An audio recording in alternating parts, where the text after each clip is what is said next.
Welcome back to the channel. Welcome back to episode 3 in season 1 of the Freshman 15 podcast. Back with Tyler Moore, breaking down the college football scene in about 15 minutes. And damn, is there a lot to break down this week. So let's hop right into it. Let's get started. Tyler, what's up, my guy? Not too much, man. It's Tuesday, the day after Labor Day. We got. I know this is college football, but we got pro game in 2 days. I'm ready for it. Man, it's a football fest. Like I feel fat off of football already, man. Like this is like 5 straight days last week. So great week, man. Best time of the year. Kids are back in school. Football's on TV. It's the best time of the year. Best time of the year. So, man, I know it's a lot to cram in 15 minutes. So let's talk about that Thursday throwdown because week 1 was a banger. Actually, like this was the official week 1 that we talked about, and so we had that Thursday throwdown, the backyard brawl in Pittsburgh. Just off the cuff, off the bat, like what are your initial thoughts on the Thursday throwdown? They need to play that game every single year because it's been like 11 years. Like you really don't realize it, but like when you think of like Charleston and Pittsburgh, that's the 2 cities that it is. It's like I said, it's only 75 miles, so there's a lot of bad blood there. I imagine there's probably the recruits are right there too. So that's something that you have to hit those regional games every once in a while. And I mean, because it's good. I mean, as we see, it's really good for television. So, it was an awesome game to watch too. So, yeah, I was glued, man. I mean, you brought it up before, right? With the quarterbacks, the very senior quarterbacks. So you're watching the game with Slovis, watching the game with JT Daniels, and I'm watching the game. I'm like, these guys aren't making mistakes because they're veterans, but they're not going to win the game with their arms. Mm-hmm. You know what I mean? So I'm watching like the pit front. The pit front was hot, man. Like they were hot, getting pressure. And for some reason, for the Mountaineers, I didn't quite understand why they wouldn't just give the ball to Donaldson more. Like it's like, okay, he's hitting the runs, he's giving you a spark, but they had to almost like go to him when they had their asses against the wall. I just didn't get it. I think that pick 6, man, it just changed the game. The pick 6 off of Bryce Ford Wheaton hands. Yeah, it changed the whole game. They had it in their hands. Came down to one play in the red zone, but man, I feel like they had that game in their pocket, man. Yeah, and Bryce Ford Wheaton, I mean, they were Google eyes over him and on the game commentary, and for rightfully so. He's gonna be a baller. He's fun to watch. He is, and they got size. They got plenty of size. I mean, both teams really do. You watch both teams on offense, they have some players that got some skill. But yeah, Bryce Ford Wheaton is going to be a player. It sucks to lose a game where you feel like you have control of it, and all of a sudden you lose it in like the closing seconds. Yeah. Crazy. But before we talk about the bigger matchups from Saturday, can we please talk about these upset picks from last week? You first. You got yours right. Mine was wrong. So. Oh, okay. All right. Well, you know what? I'll call my shot. You know what I'm saying, from long range. So I picked last week in the upset special. I had picked Florida over Utah, and I mean, it played out. Like a guy like Anthony Richardson. They talked about it on the broadcast. And Mel Kiper having him as a 12th prospect on his board, which I still think is kind of a reach. Mm-hmm. But you saw what people want to see: a big game in prime time. Against a team that you're not favored to beat, keeping it $1,000. Like you weren't supposed to beat that team, and just the highlight plays and his stock rising. I mean, we're not here to talk pro prospects, but that play, those wow plays are what people go crazy about. We talk about scouting, and I mean, of course, I got to talk about the 2-point conversion. Pump fake, pirouette, eyes downfield, arm back of the end zone, like that. Man, that was a great one, man. And not for nothing, like Utah played a great game too. Cam Rising was nice. Tavion Thomas was nice. But the star of that game and the star of the upset special, Anthony Richardson, man. Yeah. Big ups, man. Big ups. Yeah, so mine, if you listened to this before, I picked Georgia Tech to beat Clemson. And I had, going into halftime and halfway through the third quarter, it was close. But I just don't understand because I knew their Clemson's quarterback is, I mean, he's doo-doo butter, he's not good at all. Like he's making plays against this Georgia Tech defense, who they should clearly be making plays against, but he's making them few and far between. But I think he's also assisted a lot by Jeff Collins, the Yellow Jackets head coach. He's making dumb calls after dumb calls. Like, why would you blow 2 timeouts and halfway through the third quarter? Yeah. He just got stuff like that, and then they just couldn't hang long enough, and they pulled away there at the end. But man, I was hoping and praying that I was going to land that one, because like I said, last year it was close. I think the score was like 14-10 or something like that, and It was looking good. yeah, they were, like I said, it was looking good, and then then they just kind of took over at the halfway through the third, and it is what it is. But I think the turning point though was when they had him on 3rd and long, and the pass interference where the guy never looked back. Yeah, it killed the momentum, and they had a shot. And to their credit, I mean, Sims, I believe it's Sims, right? Quarterback for Georgia Tech. Yep. He made some throws. He made some plays with his legs. I mean, I thought he was okay. I was like, man, okay, he might give him a shot. It's just, it never came to fruition. And then when it went downhill, like when it rained, it poured. I believe we had 2 block punts in that game. Mm-hmm. Yeah, and the one led to Clemson's first touchdown. So from the 5-yard line. Yeah, that's one thing they can't overcome. And I know you talked about Georgia Tech having a more, I guess not modern offense, but more diverse offense now. Yeah. They still can't overcome those shortcomings when you give up points like that on your own side of the field with block punts. It's just a major, major L for them. So yeah, there's that. Now, I'm gonna go on to our next game of the weekend, and that's gonna be Ohio State and Notre Dame. Now, I didn't watch that game because I was so tied to Florida and Utah. So I'm gonna hand it off to you. Just tell me your thoughts on Ohio State and Notre Dame. Yeah, so it's losing Jackson Smith and Jingba that kind of like screws up your whole game plan. Because I think he got hurt, like I think it was like the second drive he ended up getting hurt, and he was coming in and out until halftime. So they had to find a way to adjust. And Notre Dame's front 7 was actually playing really well. They were playing cover 2 shell, and then basically making Stroud read his guys, but his wide receivers, they had a lot of drop balls, and that's odd for like Ohio State receiving core, but you could tell that like they were trying to build up to the moment, and they couldn't live in it. And then Ryan Day just said, "Hey, here, Travion Henderson, and let's just go. We know who we are. Let's get back to football." Yeah. I mean, I think we talked about this too. The spread was like 17 and a half. Like the spread was wild. So for it to be as close as it was for so long, I mean, it kind of turned it upside down. But I always felt like, and again, I was kind of tuning in and out, watching this game, Florida, Utah.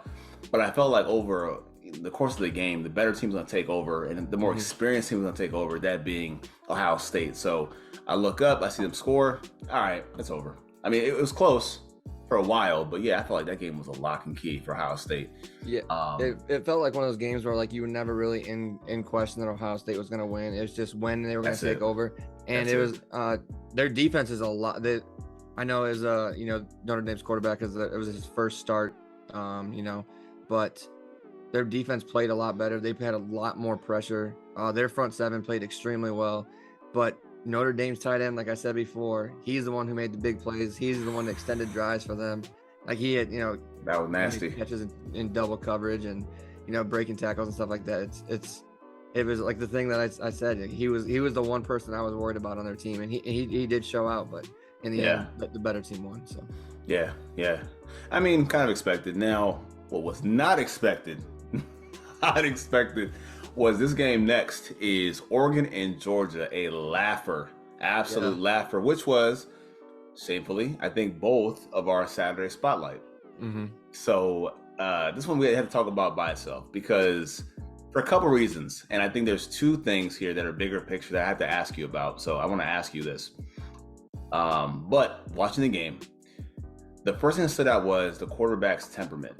And I mean, amongst the both of them. So I'm watching Bennett and Bo Nix. Now, I told you, I do not like Bo Nix. I'm not sure about Bo Nix. He's shaky. So the one thing that I saw was the composure.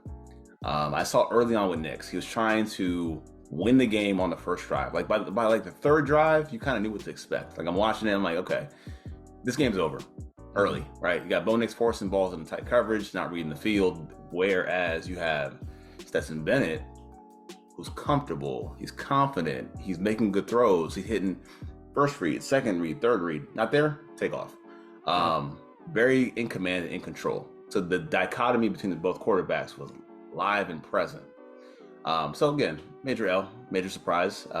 Very, very, very bad. And of course, you have Jalen Carter, Jalen Carter was a manimal in that game, throwing guys aside, like tossing them around. It was like watching Aaron Donald on Sunday. It was. Yeah. Like I said, man, they just reload that thing. They didn't. There was no rebuild. They just reloaded it, man. That team made an ass of me. Trying to pick that game to be a focal point made an ass of me. So, but I have some questions for you that are more bigger picture questions when it comes to the college football landscape. Mm-hmm. And that's this. With Georgia in mind and Oregon, right? The questions that I have, one, do you see the Bulldogs as a repeat champion this year? And two, with Georgia kicking the crap out of Oregon, is that good or bad for those that want to see an expanded college football playoff? Okay, so I think Georgia has a chance to repeat. Just like I said, because they reloaded. Their only real challenge is probably going to be Alabama, and if they make it that far, because of Texas A&M. We don't know what LSU is, because we really don't know what FSU is, because LSU wasn't very good last year. So, or are they that much better? But that's beside the point. But yeah, I think they can be. But I want to see how they play in like the meat of their schedule, because no offense to Pac-12 people, but Pac-12 is not that good. Get them. So I mean, Utah was their representative last year, and they've got blown out the past 2 games that they played against top-ranked opponents, against bigger schools. Yeah. So yeah, Ohio State and Florida. So basically, but the disparity thing, I think you can actually go from so you have the new AP poll came out. You have Alabama, Georgia, Ohio State, and now it's Michigan, Clemson, Texas A&M. I think those ones right there, like your first 6, they could be pretty close. But then after that, that's where your gap is. Yeah. Yeah. So you got your big 6 and then the other 6, but that can all change because we all know how week 1 is, and it's basically like a ramp up game and stuff like that. But I'm pretty solid that the first 6 are probably the best 6. I mean, I'm with you. Now, when it comes to the rankings in the BCS, as they would say, she has a type, right? She has a type. You know what she likes. Yeah. I mean, I can't argue with that. I think that's a fair assessment. It's a fair point. But so this is no lie, man, my favorite segment of the whole podcast, I think, maybe. So who hurt or helped themselves the most last week in college football? Oh, hurt. It's Pac-12. They're not going to have no matter what, they're not getting a representative. I mean, their only chance is USC. And we really don't know what USC is yet. So, and plus, if you're going to take USC, I haven't even looked at their schedule, so I don't know who their big games are. Yeah. They probably play against Notre Dame like they always do. But then say they get into the Final Four, can they play with Alabama, Georgia, and Ohio State? So don't know.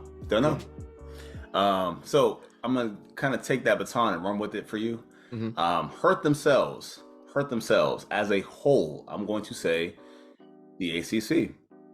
And the reason why, they were taken to the wire in several games by lesser competition.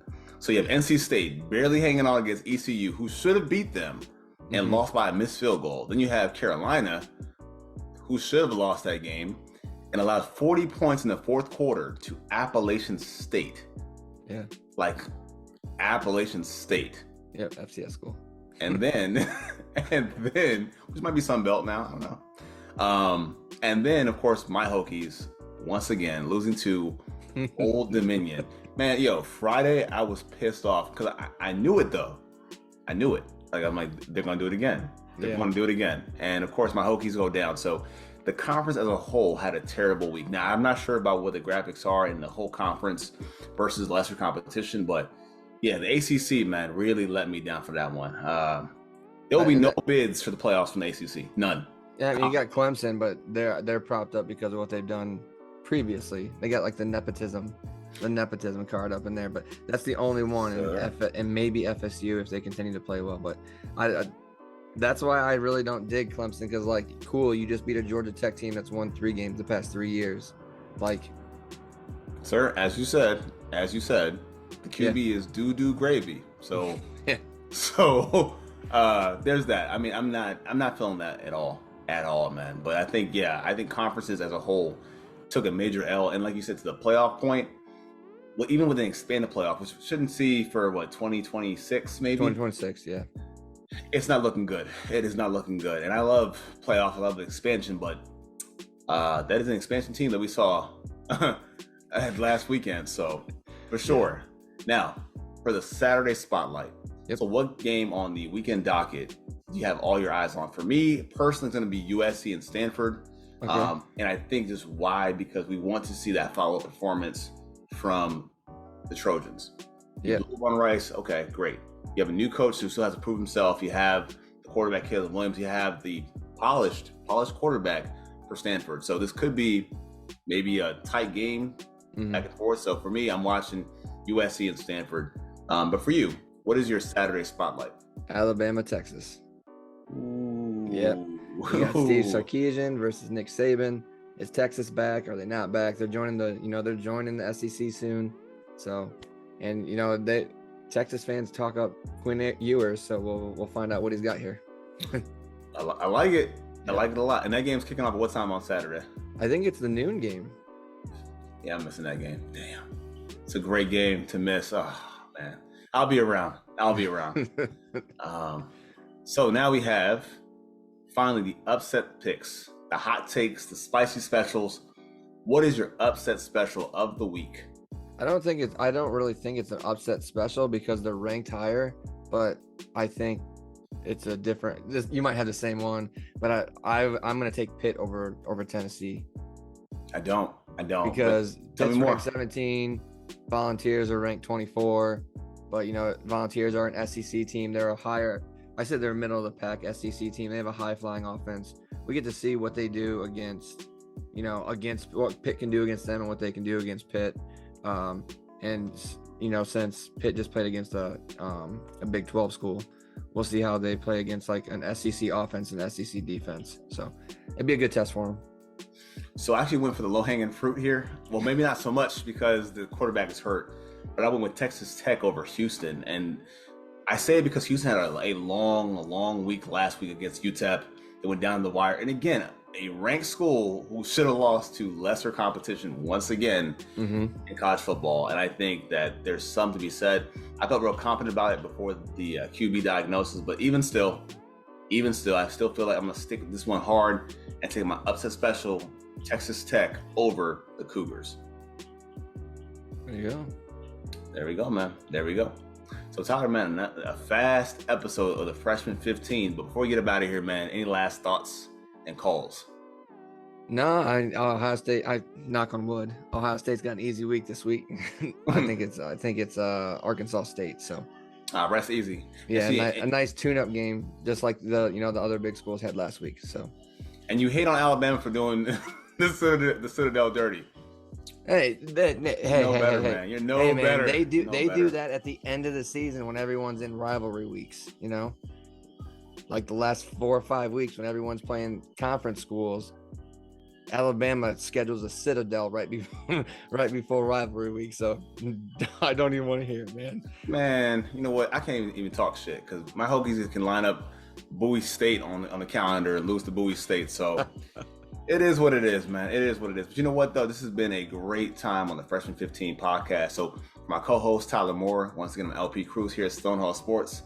Hey, guys, thanks for watching. And as always, oh, yeah, before I forget, if you like this content, you rock with it, hit that like, hit that sub button, share it out there with the YouTube community for the Freshman 15 podcast. But as always, thanks for watching. Peace. Peace.